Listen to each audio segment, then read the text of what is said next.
Friends, welcome back to exemplars. Yes friends, good morning, नमस्कार सभी लोगों को। आज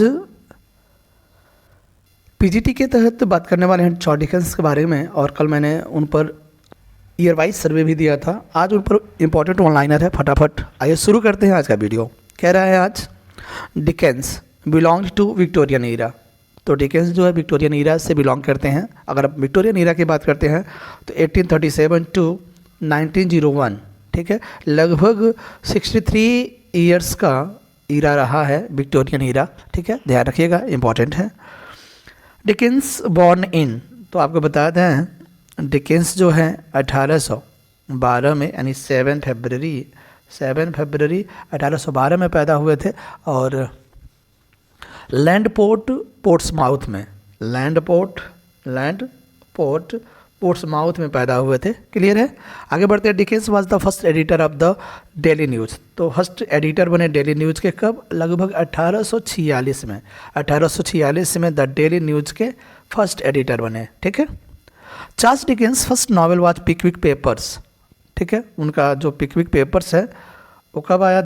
हाँ, आया था पिकविक पेपर जो फ्रेंड्स, वो 1837 में। कब आया था? ये फर्स्ट नॉवेल है 1837, Pickwick Papers. Charles Dickens most autobiographical novel David Copperfield की बात करते हैं तो 1849-50 में आता है। ये इंपॉर्टेंट ऑटोबायोग्राफिकल टचेस है, इसमें ध्यान रखिएगा। Pickwick paper is an episodic novel. जो पिकविक पेपर जो फ्रेंड्स 1837 में आया था, एपिसोडिक नॉवेल है। ये फर्स्ट नॉवेल है चार्ल्स डिकेंस के द्वारा। Dickens treats the theme of the law's delay in Little Dorrit. तो कह रहा है कि वो ट्रीट्स करते हैं of the theme the law's, यानी लॉज कानून के बारे में। डिले, स्पेशली उसमें डिले होता है कानून का, वो किस में है? वो लिटिल डोरिट में है। तो लिटिल डोरिट की अगर बात करते हैं तो 1857 में आया था, ठीक है।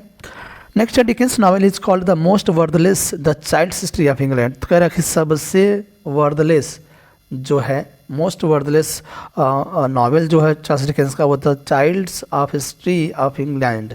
और ये आया था फ्रेंड्स, आपको बता दें, ये जो आया था, चलिए आगे बढ़ते हैं।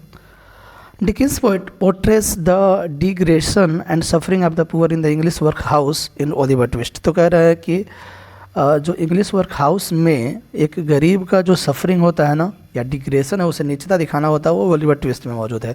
ओलिवर ट्विस्ट की बात करते हैं तो 1839। Done. Dickens novel deals with the life of a circus child named CC Zoop. तो वो हार्ड टाइम्स है, ठीक है, जिसमें एक सर्कस के बच्चे का जो सीसी जूप है उसके बारे में दिखाया गया है। हार्ड टाइम्स जो आया था फ्रेंड्स, अगर बात करते हैं उसके बारे में, तो 1854 आया था। Done. Dickens novels a tale of to cities can be considered as historical novel. तो आपको बता दें, a tell of to cities जो है एक हिस्टोरिकल नॉवेल के रूप में देखा जाता है, और इसमें लंदन और पेरिस, दो शहरों के बारे में बताया गया है। साथ ही साथ अगर बात करते हैं कब आया है, तो आया है 1859 में। The two cities deals with the Dickens novel a tell of to cities. तो लंदन और पेरिस शहरों का जिक्र हुआ है। Dickens novel a tale of to cities shows an influence Carlyle French revolution. तो कार्लाइल का जो फ्रेंच रिवॉल्यूशन है उससे बहुत ही ज़्यादा इन्फ्लुएंस हुआ है डिकेंस का A tell of to Cities. Dickens unfinished novel is the Mystery of Edwin Drood. हाँ, ये अनफिनिश्ड नॉवेल है, मिस्ट्री ऑफ एडविन ड्रूड, आया है 1870 में। ध्यान रखिएगा, 1870 में इनका डेथ भी होता है। Dickens said about the novel I like this best. हाँ, जिसको सबसे अच्छा मानते हैं वो है डेविड कॉपरफील्ड, ठीक है, डेविड कॉपरफील्ड। और जिसको सबसे खराब मानते हैं, वर्थलेस, बेकार मानते हैं, वो है the child's history of England, the Child Histories of England, ठीक है। Charles Dickens characters are generally flat. तो फ्लैट कैरेक्टर बेसिकली इनमें होता है। A memorable character named Grand Green appears in Hard Times. तो कह रहा है कि एक इंपॉर्टेंट और मेमोरेबल कैरेक्टर है जिसका नाम है ग्रैंड ग्रीन, वो हार्ड टाइम्स से आता है। और हार्ड टाइम्स मैंने पहले ही बता दिया था, 1854। Who compare Dickens with Shakespeare in making a character as real as flesh and blood. तो टी.एस. एलियट ने विलियम शेक्सपियर का तुलना डिकेंस से किया है, ठीक है, और क्या बोलते हुए, character as real as flesh and blood, ऐसा बोलते हुए टी.एस. एलियट ने बोला है। We find a character named Miss Pross. Miss Pross किसमें है? A tell of to Cities. और A tell of to Cities मैंने बताया था 1859 में, 1859 में। Done. Another Trollope satires Dickens in the character of तो कह रहा है कि एक एंथोनी ट्रोलॉप एक जो है सटायर करते हैं डिकेंस पर इन the character of mister popular sentiment. तो मिस्टर पॉपुलर सेंटिमेंट पर उन्होंने एक सटायर किया है एंथोनी ट्रोलॉप ने, ठीक है, डिकेंस का जो कैरेक्टर है। आगे बढ़ते हैं, कह रहे हैं the great humourist of the world can be counted on the fingers of a hand and Dickens is of that choice company. ये लाइन दिया गया है जॉर्ज सैमसन के द्वारा बोला गया है, लाइन इंपॉर्टेंट है। The greatest humourist of the world, यानी जो हंसी मजाक करने वाले संसार के सबसे महान हैं, can be counted on the fingers of hand, और हाथों के फिंगर्स पर काउंट किया जा सकता है। And Dickens is of that choice company, और उसमें से एक चॉइस कंपनी के रूम में से एक है डिकेंस। जॉर्ज सैमसन का यह लाइन है, ध्यान रखिएगा। चार्ल्स डिकेंस वॉज बॉर्न 1812, पहले ही मैंने बता दिया था, और कहाँ पैदा हुए थे? पोर्ट्समाउथ में पैदा हुए थे। The best biography of Charles Dickens is written Edgar Johnson, Edgar Johnson के द्वारा लिखा गया है। उनके बायोग्राफी का नाम है his tragedy and triumph, his tragedy and triumph. Charles Dickens was Victorian novelist, मैंने पहले ही बता दिया था कि 1837 से लेकर के 1901 विक्टोरियन नॉवेलिस्ट के रूप में जाने जाते हैं Charles Dickens. His novel belong entirely to the humanitarian movement of the Victorian era, ये भी लाइन इंपॉर्टेंट है सैमसन की तरह। हडसन ने बोला है, W.H. हडसन ने बोला कि his novel belong to entirely to humanitarian, यानी मानवता से बिलोंग करता है उनके सभी नॉवेल्स, ठीक है। और कह रहे हैं movement of the Victorian era, Victorian era के जो मूवमेंट है उससे मानवता से बिलोंग करता है उनके सभी नॉवल। हडसन ने बोला है, इसको भी ध्यान रखिएगा। Pickwick paper was written by Charles Dickens, आपको पता ही है 1837 में आया है, पहला नॉवेल माना जाता है। ब्लीक हाउस की बात करते हैं तो ब्लीक हाउस फ्रेंड्स आया है 1853 में, ठीक है, 1853 में। प्रॉब्लम ऑफ लॉज डिले, इसमें भी देखिए लिटिल डोरिट में भी लॉज डिले है, और इसमें भी ब्लीक हाउस में भी लॉज डोरिस डिले है। Dickens novel is called the most worthless, तो मैंने पहले ही बता दिया था। Repeated question, the child of Stringland whose novel throw light and misery on poor orphan, तो वो है ऑर्फन चाइल्ड, तो स्पेशली को जो है गरीबों का जो ऑर्फन बॉयज़ रहते हैं ना, उन पर बेस्ट है इनका, लगभग उनके दुखों को ज़्यादा अभिव्यक्त करता है इनके novel.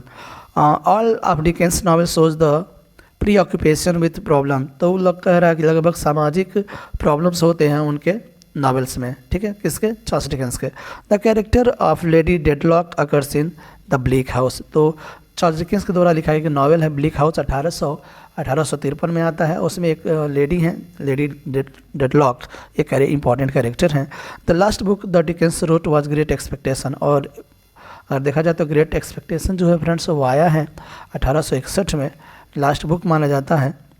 Charles Dickens best work David Copperfield, David Copperfield जो 1849-50 में आया था, बेस्ट बुक माना जाता है। Which character the Dickens novel keep waiting something to turn up, तो आपको बता दें समथिंग टू टर्न अप जो है वो एक मिस्टर मैकाइवर है, ठीक है, जो चार्ल्स डिकेंस के नावल में क्या करते हैं, अपने बारी का यानी चेंज होने का इंतजार करते हैं mister MacIver. Charles Dickens novel largely deals with contemporary social condition, हाँ, तो समकालीन जो सामाजिक समस्याएं हैं, जो स्थिति है, ठीक है, उसको ज़्यादा डील करता है इनके novels.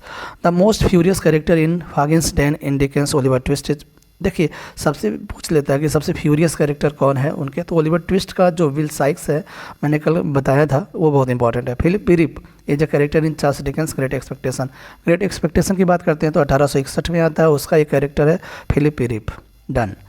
Who rob banks, banks को कौन लूटता है, तो वो टॉम लूटता है, ठीक है। Love is not a feeling to pass away like the blame breath and summer day, ये लूसी सॉन्ग से लिया गया है, ठीक है, उन्हीं के द्वारा लिखा गया है। Love is not a feeling to pass away, ठीक है, like the balmy breath of the summer day, Lucy song. In love of home the love of country has its rise the acres Old Curiosity Shop, ये line important है। In love of home the love of country has its rise, यानी उसकी जो उत्थान है वो कहाँ से है, तो कह रहा है कि द ओल्ड क्यूरियोसिटी शॉप, जो ये फ्रेंड्स आपको बता दें कि यह जो आया है 1840 के आसपास में, 41 में भी मान सकते हैं। What is the name of Sissy's father's a dog, Merry Legs, तो कह रहा है कि what is the name of the Sissy's father's dog, उसके सिसी के पिता के जो डॉग है उसका क्या नाम है, तो मैरी लेग्स है। The common name of poor Coketown factory works as was hands, तो common name for poor Coketown factories workers, तो उनके वर्कर्स को क्या बोला जाता है, हैंड्स बोला जाता है। Mister Pegler is the mother of which character, तो mister Pegler is the mother of which character, तो बाउंडर भाई है, बाउंडर भाई की क्या है, माँ है मिसेस पेगलर।